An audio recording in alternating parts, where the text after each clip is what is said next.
Hey everyone, welcome to part 3 of my video game collection overview. Today I'm talking about my Xbox 360 and PS3 collection. So let's go ahead and get started. I have a fairly small 360 collection. It's only 3 games right now.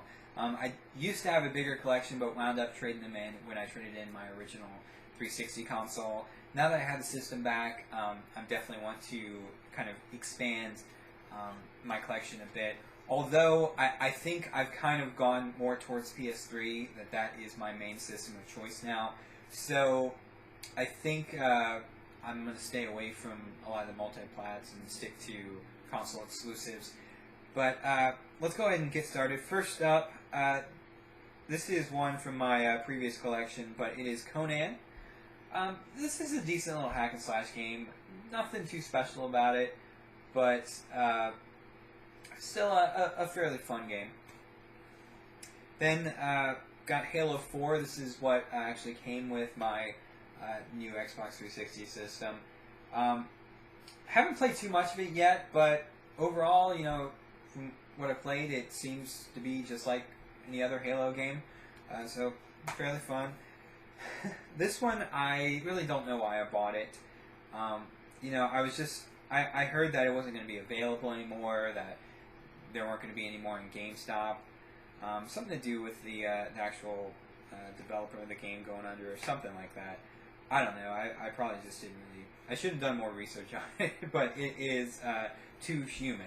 Because, you know, I was thinking it was going to be rare or something, but this game is just awful. I mean, good thing I only paid like $3 for it, but... yeah, it's really not that great. The controls are just not good. So, that is it for my 360 collection. Let's go ahead and get started on my PS3 collection. First up, we have 3D Dot Game Heroes. This is a love letter to The Legend of Zelda, and it is really, really cool and really well done. Definitely a game I need to get back to. I haven't gotten too far into it, but a really, really cool game. If you like Legend of Zelda, definitely pick this game up. Next up, I'm just going to go through the entire Assassin's Creed collection here. Got Assassin's Creed 2, Brotherhood, Assassin's Creed Revelations, Assassin's Creed 3, Assassin's Creed 4 Black Flag. So I beat Assassin's Creed 2 on the Xbox 360, and this was when I fell in love with the franchise. The original game I thought was a little too tedious, and I just didn't really like it all that much. But when I got to this one, I really enjoyed the story in it, and the gameplay was a lot of fun. I'm usually not a fan of stealth games, but with this one, it's not the overall emphasis of the gameplay, but you know, it's still a really fun game. I really enjoyed it. Again, Brotherhood I beat on the 360, but I'm definitely looking forward to going back and playing it again. Just really expands the storyline from Assassin's Creed 2. Yeah, good game. Assassin's Creed Revelations. This is one I haven't beaten yet. Really need to get back into it. But I'm glad I got this one because this one actually has the original Assassin's Creed on the Blu-ray. So I definitely want to go back to that game one day and beat it. Then we have Assassin's Creed 3. I was really excited about this when I heard it was going to be set during the American Revolution. And I'm really into history, so that's another reason that I like these games. But this one was, since it was the American Revolution, it was a bit more, I don't know, I guess more familiar than the Italian Renaissance. The only thing I can say about this, that Connor, he's not a great character in that he really isn't a character. He doesn't really have a personality. He's very flat. The story in this one is actually pretty good, pretty interesting. I quite liked it. And, you know, I wound up getting the strategy guide for this because there's a lot of the side missions that I just didn't do, so I'm probably going to go back one day and try to get through all that. Then finally, Assassin's Creed 4 Black Flag. I think I wound up getting this on sale for like $15 a while back. I really haven't played a lot of it. I played maybe about a half an hour of it, and haven't played it again. But honestly, from just the first half hour, the graphics are really good on it. I mean, if it looks this good on the PS3, I can only imagine what it looks like on the PS4. The overall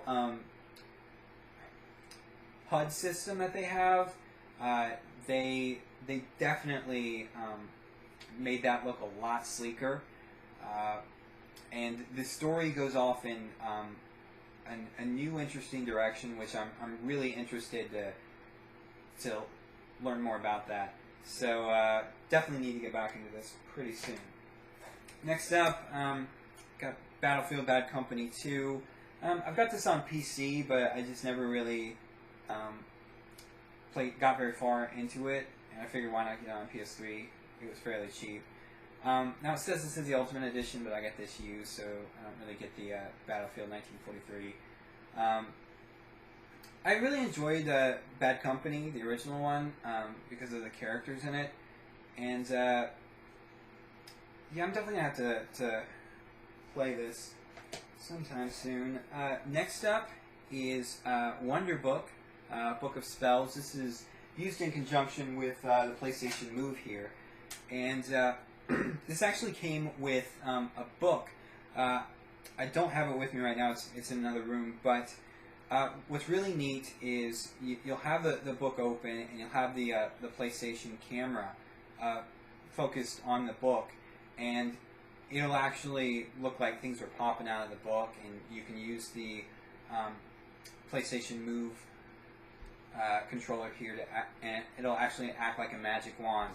And the game is for kids, and so yeah, it is pretty kiddie, but it's actually a pretty cool game, and it does what it sets out to do, and it does it well, and it's pretty interesting. So this is one that, you know, maybe if you have kids, I recommend picking it up. It's pretty short game, and honestly, I mean, there's not much game to it. It's more of you going through each chapter of the book, learning the spells and little mini games with it. But it's still pretty fun. There is kind of a bit of novelty to it with the book, but still pretty cool. Next up, we have Final Fantasy 13. You know, I've really tried to get into Final Fantasy games, and some I've gotten into more than others. This one, I really like some of the characters in it, and overall the graphics and the story. But you know, this is one I just haven't gotten very far into, and kind of just set it aside for the time being. I also have Final Fantasy 13-2 digitally, and you know, a lot of people complain about this one being really linear, and them just not liking it. Well, the sequel really changes it up. It is, I mean, you can explore, go to different time zones. So 13.2 is a lot better than this one, and I found myself enjoying that a lot more. This is still a pretty cool game, and the paradigm shift system actually works really well, and it's kind of a unique fighting system. Alright, now we're getting into God of War games. First up, we got the Origins collection, and you know, I missed both of these games on the PSP. I think I sold my PSP before these games came out, and you know, it was really cool going through this one. I beat Chains of Olympus a couple days ago and just started on Ghosts of Sparta. Chains of Olympus was good. It was pretty much generic. I wouldn't say generic. It was just like, you know, all the other God of War games. You know, nothing really. They're not really trying anything new. Ghosts of Sparta, though, from what I've experienced of the story so far, it's more centered on Kratos, on his family, and a little bit of his backstory, and I find that a lot more appealing than the usual stories on these. So, and you know, these look really good on the PS3. You got trophies on them too, and a few little extras here and there, so really cool. Next up, we've got God of War Collection, God of War 1 and 2. You know, really fun games. Yeah, they do get repetitive, but they're still really fun games. And then, of course, we've got God of War 3. Really like this one a lot. I still need to beat it. I don't have God of War Ascension yet. That is on my list of things to get. Next up, we have a pretty unique game. It is the director's cut of Heavy Rain. When I first put this in, I was really mesmerized by the game, the storytelling. It just worked really well. The controls are a little clunky, but the story is just really, really interesting and really grabs you, and goes to some pretty crazy places. But this is the story is about a father losing his son, and this killer, you know, has been kidnapping people, and then kind of testing their loved ones to see how far that they'll go, and that's pretty much what happens in this. Now, for the director's cut, it actually has PlayStation Move support. I haven't tried that out yet, so I don't know how well it works with the Move controller, but it's just a really cool game, and this has multiple endings, so another reason to go back and play this. But I definitely recommend picking this up. A really unique game. Next up, I've just got a generic GameStop case for this, but it's the original Infamous. You know, since I picked up the PS3 in early 2013, I kind of missed out on these Infamous games when they originally came out, and I wound up getting Infamous 2 free with PlayStation Plus, and it was just a lot of fun, and I was really glad that I picked this one up. They're just really fun games. I like them a lot. Alright, now into another stack here. Jak and Daxter HD Collection. I love these games on PlayStation 2 when they first came out, and you know, it's been really fun to go back through these. I still have to beat the first one, go to the sequels, but they're great games. If you're a platformer fan, definitely pick these up. Next up, we've got Killzone 2 and Killzone 3. These are really cool shooters, great graphics, and they're fairly challenging games too. Of course, Killzone 3 is compatible with the PlayStation Move. You can use the sharpshooter on it. Okay, next up, Little Big Planet. Really unique game. Really fun. This is by Media Molecule. Just a lot of fun, and really goes more into the creation aspects of it, which I never really got into, but still really cool, really fun game. Now we've got Medal of Honor. This is the limited edition. The sole reason I got this was because it includes Medal of Honor Frontline. That was a PlayStation 2 game, and one that I fondly remember playing on PlayStation 2. Great game. As for this game, it's okay. I mean, there's some. I mean, I haven't beaten it, but from what I've played so far, there's some fun moments, intense moments in it. But you know, we've kind of seen all these war games before, like with Call of Duty and Battlefield. So not much to it, but still fun. Next up, Metal Gear Solid 4 Guns of the Patriots. Really cool game. I love the Metal Gear franchise. I suck at these games, but I love the games. The story throughout the entire Metal Gear franchise is just really interesting, and I really enjoyed the story.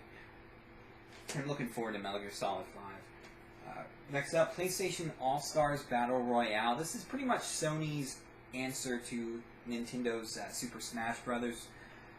And for the most part, they succeed in this game.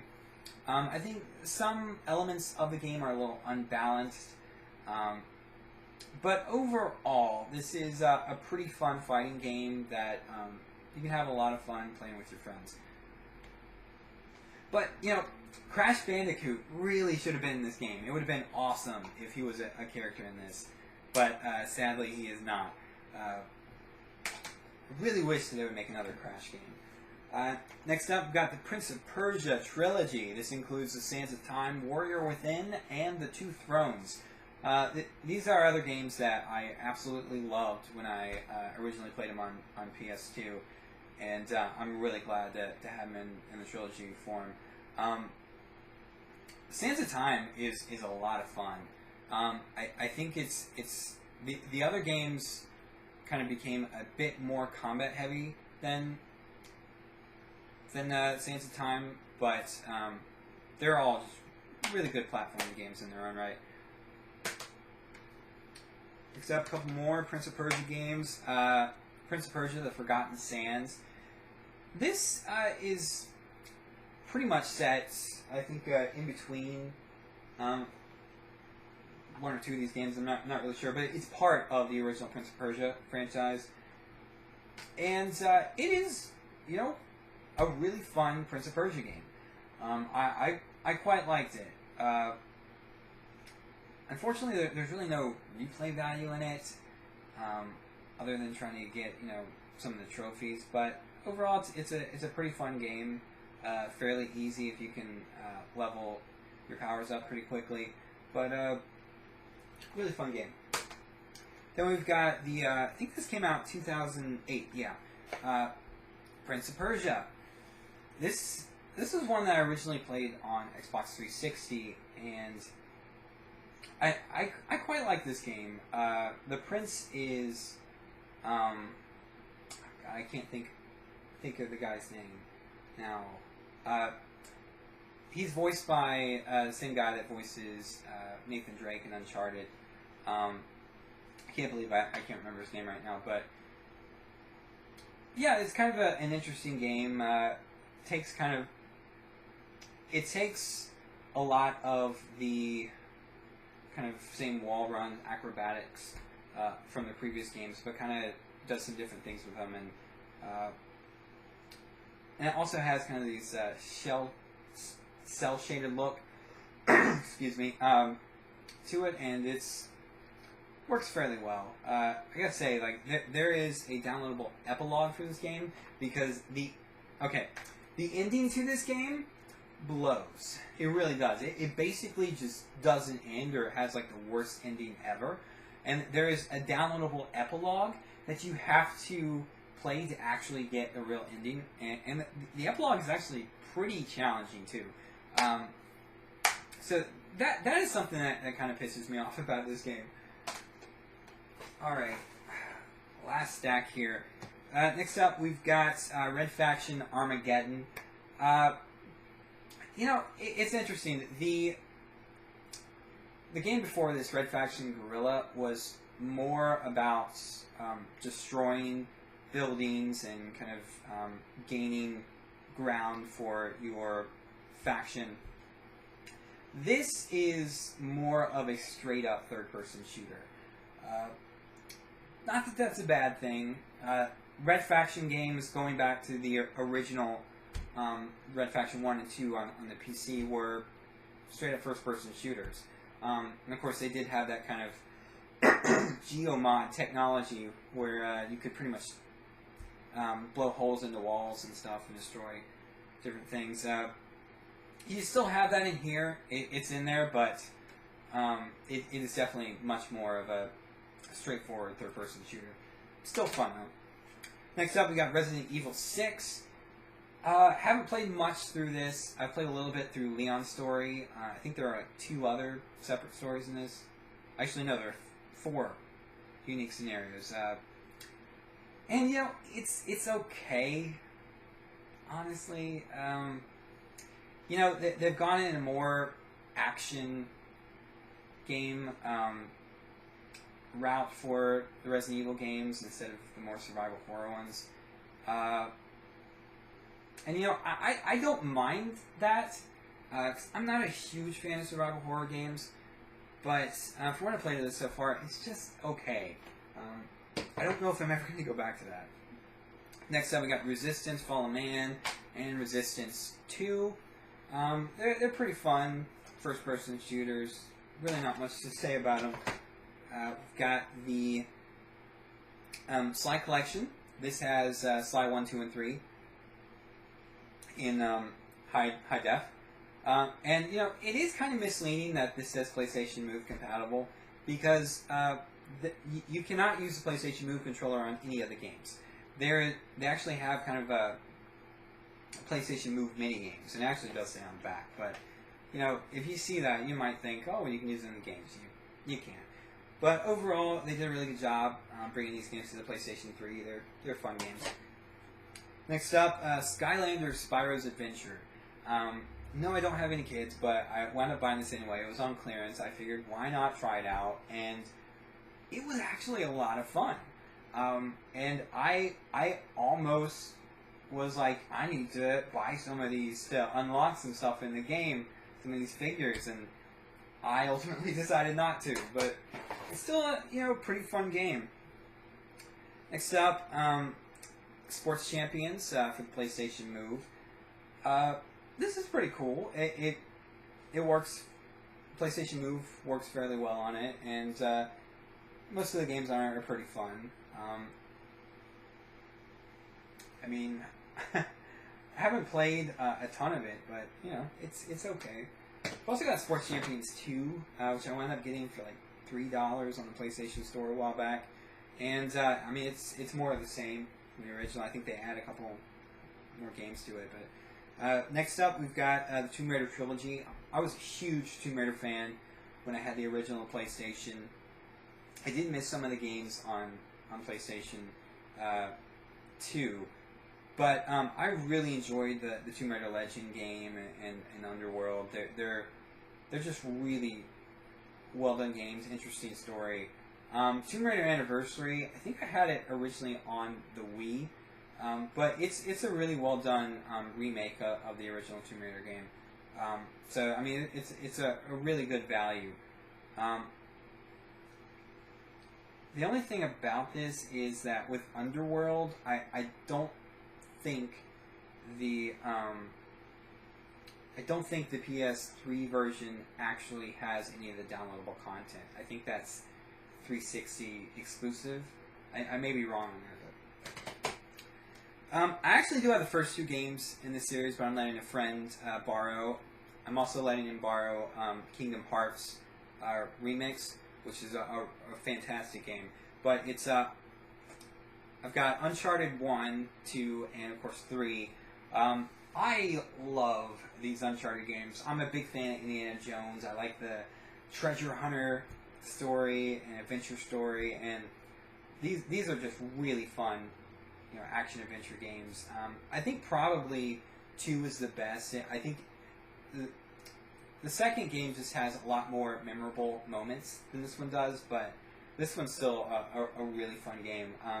I do think the ending felt a little bit rushed on this one, but overall it was still a really fun game. And finally, this is one I picked up maybe 2 months ago at GameStop. The case is in pretty terrible condition, but you know, I thought, hey, this might be fun. But it is Watchmen: The End Is Nigh. You know, I don't see this in GameStop a lot, so I figured for $5 I'll go ahead and pick it up. And you know, this game is a very, very mediocre beat 'em up. It's really not very fun at all. And one of the funny things about this is it's supposed to come with the Blu-ray movie, but I guess whoever had this before just decided they wound up getting their hands on a DVD, and wound up putting that in there instead. But I don't care. I've already got it on Blu-ray, but I just thought that was kind of funny. Yeah, really not a great game. Alright guys, well that is it for part 3 of my video game collection overview. That is really it.